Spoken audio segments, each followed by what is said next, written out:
Bab ini terdiri atas gambaran permasalahan penelitian. Jadi, gambaran permasalahan penelitiannya diawali dari problem dan signifikansi, kemudian kurikulum terintegrasi, pada akhirnya output peserta didiknya seperti apa.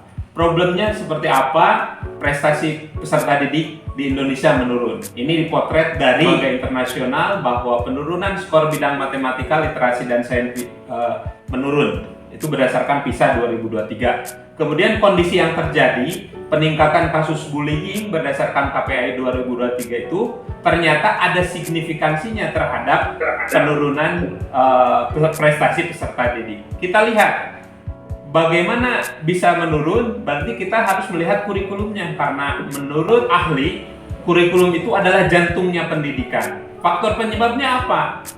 Meskipun kurikulum di Indonesia sudah berganti 12 kali ya, tetapi ternyata kesemuanya itu hanya mengutamakan aspek kognitif.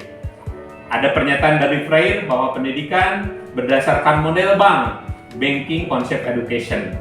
Berikutnya juga ada dorongan dari UNESCO dan OECD bahwa pentingnya kontrak sosial baru dan kurikulum tidak hanya meningkatkan kualitas akademik, sehingga kurikulumnya itu harus terintegrasi yang berfokus pada aspek kognitif, afektif, psikomotorik dengan pendekatan humanistik. Itulah problem dan signifikansinya.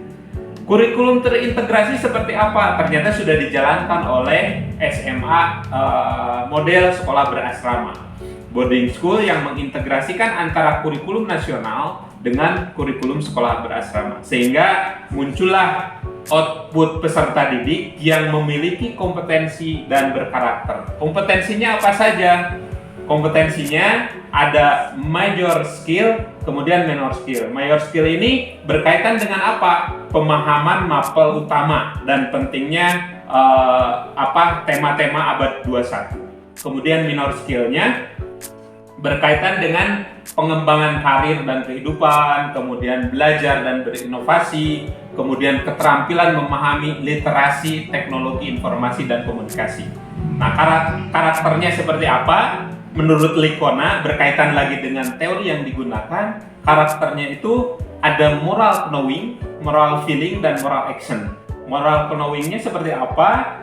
Berkaitan dengan moral, jadi kesadaran moral, kemudian pengetahuan tentang nilai-nilai moral,